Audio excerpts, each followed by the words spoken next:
নমস্কার চাষি বন্ধুরা, আপনারা যারা গ্রিন গার্ডেন উইথ ফার্মার্সের ইউটিউব চ্যানেলকে সাবস্ক্রাইব করেছেন তাদের সবাইকে ধন্যবাদ। আজকের ভিডিওতে আমরা আলোচনা করব যে অর্গ্যানিকভাবে আপনারা যে চাষবাস করছেন সেটাকে আমি অনেক সময় বলি আপনাদেরকে যে আপনারা অর্গ্যানিকভাবে চাষবাসটা করুন এবং অর্গ্যানিকভাবে চাষবাস করে আপনারা কীরকমভাবে সুবিধা পাবেন। এবং প্রথম এখন যে সমস্যাটা হচ্ছে, আপনারা যেহেতু অলরেডি কেমিক্যাল ফার্টিলাইজার অনেকগুলো জমিতে ব্যবহার করে চাষবাসটা করেন, তার জন্য একবারে কিন্তু আপনারা কেমিক্যাল ফার্টিলাইজারকে ছাড়তে পারবেন না, অর্গ্যানিকে একবারেই শিফট হওয়া সম্ভব নয়। তাহলে আপনারা কীরকমভাবে নিজেকে অর্গ্যানিক ফার্মার বানাবেন এই ব্যাপারেই আজকের ভিডিওতে সম্পূর্ণ আলোচনা করব। দেখুন, সবথেকে বড় কথা যেটা হচ্ছে, যদি আমরা অর্গ্যানিকভাবে লাউ চাষ বা কুমড়ো চাষ বা যে কোনো চাষেই যদি আমরা অর্গ্যানিকভাবে করতে চাই, তাহলে কীরকমভাবে আমরা অর্গ্যানিকভাবে চাষ করব।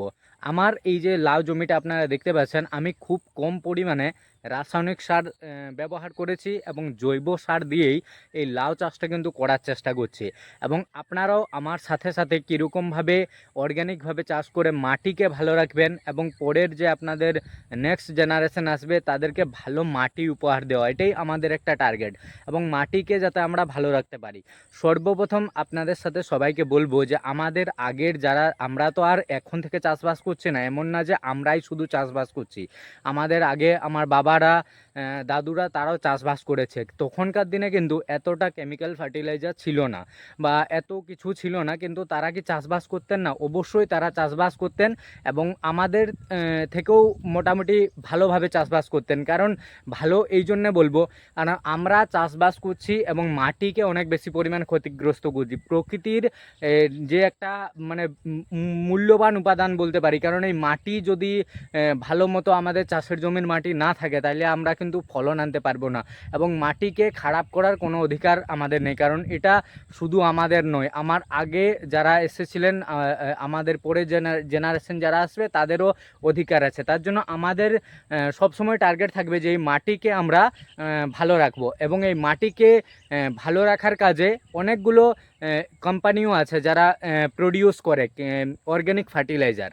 আমি বলছি না শুধু গোবর সার, অনেক এলাকায় আজকাল গোবর সার পাওয়া যাচ্ছে না। আমার সামনের এলাকাতেই অনেক এলাকায় গোবর সার দিয়ে চাষিরা চাষ করতে চায় কিন্তু পাওয়া যায় না। এবং তার জন্য যাতে গোবর সার না দিয়েও অর্গ্যানিকভাবে চাষবাসটাকে করা যাবে কীরকমভাবে, এই ব্যাপারে আমাদের কিন্তু বুঝতে হবে। এবং সেটাই আমি আপনাদের সাথে একটা ছোট্ট মোট্ট গল্প শেয়ার করব। প্রথম দেখুন, একজন চাষি আছে আমাদের এইখানে, একজন কাকু, উনি কিন্তু খুব কম পরিমাণে কেমিক্যাল ফার্টিলাইজার ব্যবহার করেন এবং কম পরিমাণে কেমিক্যাল ফার্টিলাইজার ব্যবহার করেও দেখি দারুণ উনি ফলন নেন। এবং ওনার দেখা দেখি আমিও এই জমিতে মোটামুটি কম পরিমাণে কেমিক্যাল ফার্টিলাইজার ব্যবহার করছি। আপনাদের সাথে মিথ্যে কোনো শেয়ার করব না, কারণ কেমিক্যাল ফার্টিলাইজার কিছু পরিমাণ মতো ব্যবহার করেছি, কিন্তু একবারে তো আর কেমিক্যাল ফার্টিলাইজারটা একদমই ছাড়া যাবে না, বা একবারে ছাড়তে গেলে হয়তো চাষে সেটার প্রভাবও দেখা দিতে পারে। তার জন্য মাটি যেকে কম কম করে এই বছর একটু কমাবো, পরের বছর এরকম করে আমরা কম কম করে নিয়ে যাব। যেমন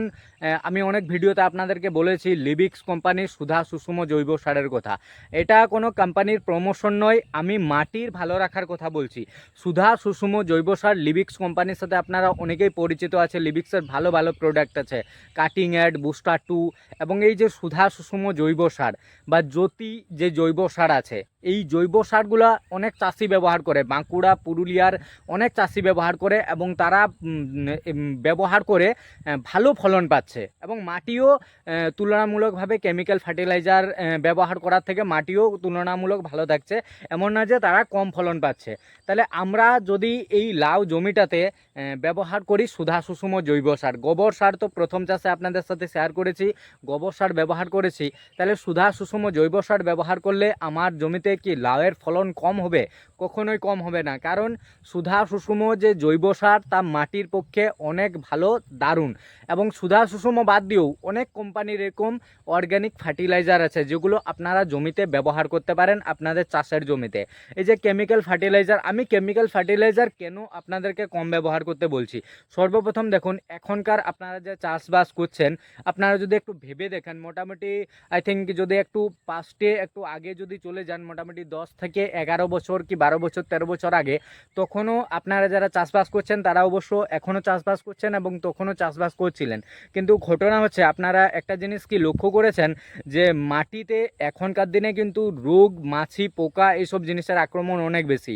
এই যে বেগুনের মরে যাওয়া সমস্যা, উইল্ট রোগ, এই রোগটা হয়তো 10 থেকে 15 বছর আগে যে চাষিগুলো বেগুন চাষ করতেন তারা কিন্তু এতটা বেশি পরিমাণে এই উইল্ট রোগের সম্মুখীন হতেন না। বা এই যে টমেটোতে যে মরে যাওয়া উইল্ট রোগ হয়, পুরো জমি আপনাদের শেষ হয়ে যায়, এরকম সমস্যা কিন্তু 10 থেকে 15 বছর আগে খুব কম পরিমাণে আসতো, মানে এতটা পরিমাণে আসতো না। এই থেকে অনেকটা বোঝা যায় যে মাটিতে যে ভালো ব্যাকটেরিয়াগুলো আছে। প্রথমত তো আমরা যে ওষুধ স্প্রে করি, আমরা চাই যে আমাদের ক্ষতিকর পোকা আছে যেগুলো মাঠের আপনাদের চাষের জমিকে ক্ষতি করছে, সেগুলোকে আমরা চাই সেগুলো যাতে মরে যায়, এই জন্য আমরা ওষুধ স্প্রে করি।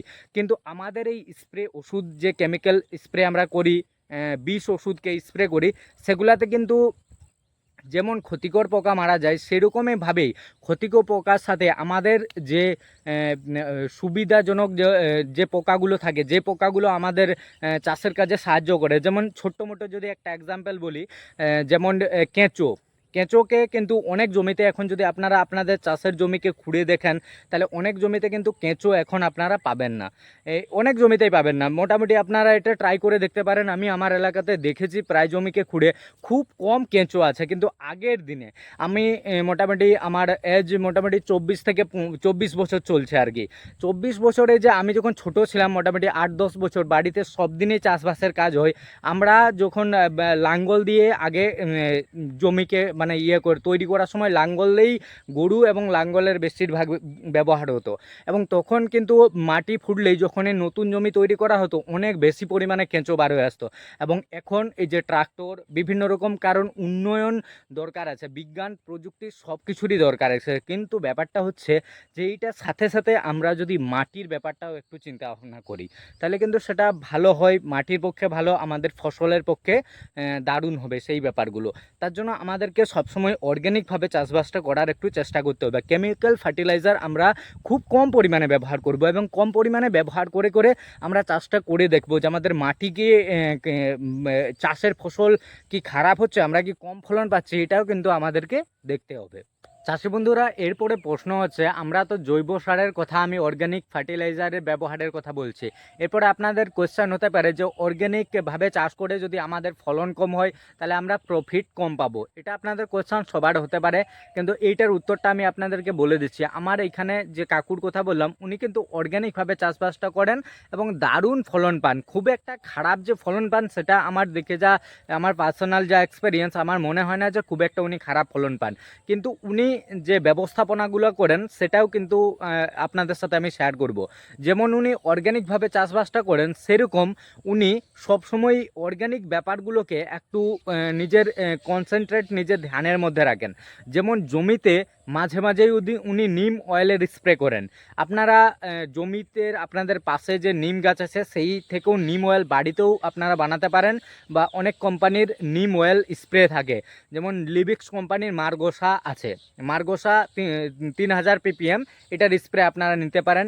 আরও একটা ওষুধ আছে লিবিক্স কোম্পানির, মাইট অ্যান্ড ইমপ্রুভ বলে, এগুলো সব অর্গানিক, এবং অর্গানিক জিনিস উনি কিন্তু ব্যবহার করেন। ওই কাকুর কথা বলছি। সুধা সুষম ব্যবহার করেন, অনেক সময় মার্গোসাকে ব্যবহার করেন, অনেক সময় মাইট অ্যান্ড ইমপ্রুভকে ব্যবহার করেন। এবং উনি সব সময় যেটা বলেন, উনার সাথে আমি কথা বলেছি, উনি এটাই বলেন যে আমি অর্গ্যানিকভাবে যেমন চাষটা করছি, সেরকম আমি সবসময় আমার জমির উপর পরিচর্যাটা আমার সবসময় লেগে থাকে, সঠিক সময়ে সঠিক কাজ, এটা কিন্তু উনি করেন। সঠিক সময়ে সঠিক কাজ করে বলে আমি চাষবাসটাকে করি। এবং এই সুধা সুষম জৈব সার আপনারা ব্যবহার করলে কেন কীরকমভাবে ফলন বেশি পাবেন সেটা বলবো। যেমন প্রথম, এটার কিন্তু একটা সিস্টেম আছে, এই যে জৈব সার ব্যবহারের কিন্তু একটা সিস্টেম আছে, এবং সেই সিস্টেমটা হচ্ছে এইরকম যে প্রথম বছর যদি এই বছর আপনি ডিসাইড করেন যে আমি জৈব সার দিয়ে চাষবাসটা করব, তাহলে প্রথম বছর আপনি হয়তো বিঘা প্রতি 50 কেজি হিসাবে জৈব সারকে নিলেন। সুধা সুষম যদি 50 কেজি বিঘা প্রতি নিলেন, তাহলে মোটামুটি 30% মানে আপনি যে পরিমাণ মতো রাসায়নিক সার ব্যবহার করতেন সেই রাসায়নিক সার 30% আপনি কমাতে পারেন, 30 কি 40% আপনি মোটামুটি একটা কম করতে পারেন। মানে এই হিসাব মতোভাবে আপনি যদি কোনো জমিতে 12 কেজি বা 13 কেজি মতো বা 14 কেজি যদি করতেন, তার থেকে অনেকটা আপনি কমিয়ে দিতে পারেন। সেই 14 কেজির জায়গাতে আপনি 7-8 কেজি বা 6-7 কেজি মোটামুটি একটা ব্যবহার আপনি করতে পারেন, যেরকমই জৈব সারের হোক।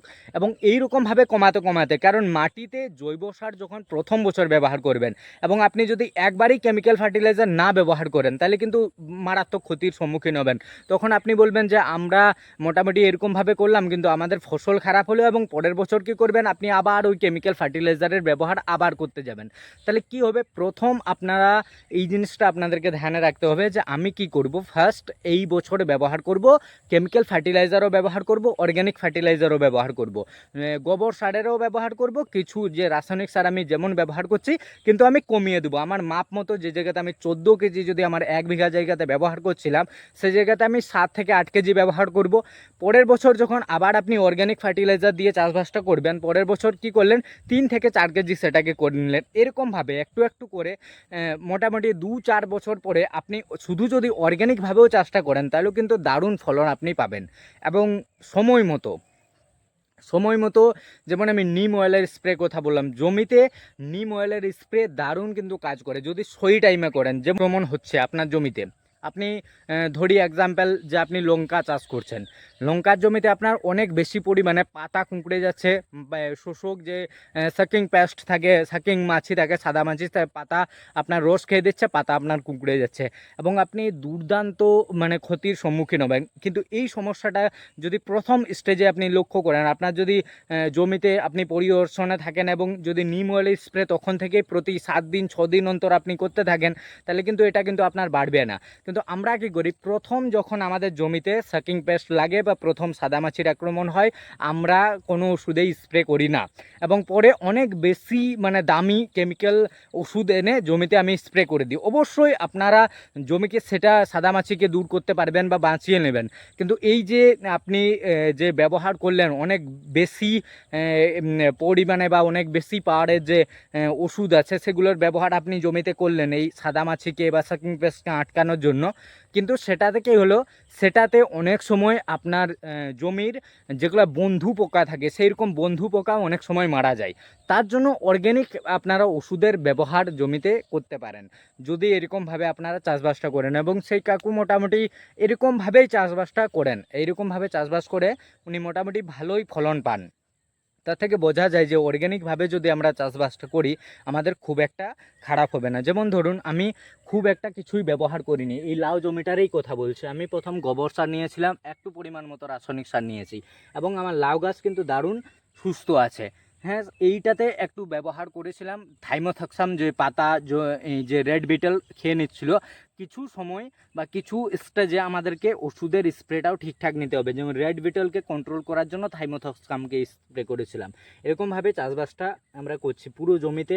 এবং এখন লাউ গাছের যে কন্ডিশান আছে, লাউ গাছ দারুণই আছে, কারণ বৃষ্টিতে একটু খারাপ হয়েছিল, এখন কিন্তু লাউ গাছের কন্ডিশন দারুণ আছে। তাহলে আপনারাও যারা চাষবাস করছেন তাদের সবাইকে বলবো একটু অর্গ্যানিকভাবে চাষবাসটাকে করা। যে জায়গাটাতে মনে হবে যে কেমিক্যাল স্প্রে না করেও আমি চাষটা করতে পারবো, সেই জায়গাটাতে কেমিক্যাল না স্প্রে করা। এবং কিছু জায়গাতে যদি মনে হয় যে কেমিক্যাল আমার স্প্রে না করলে আমার খুব একটা ক্ষতি হয়ে যাচ্ছে, খারাপ হচ্ছে, সেই জায়গাতে কেমিক্যাল স্প্রে করা। আমাদের এই ইনফরমেশনটা আপনাদের সবার কেমন লাগে? আমি অর্গ্যানিক ফার্মিংটাকেই বেশিরভাগ পছন্দ করি, আমি আমার পছন্দটা আপনাদের সাথে শেয়ার করলাম। আমার এই ভিডিওটা যদি আপনাদের সবার ভালো লাগে অবশ্যই ভিডিওটিকে লাইক করবেন, কমেন্ট করবেন এবং চ্যানেলকে সাবস্ক্রাইব করে দিয়ে যাবেন।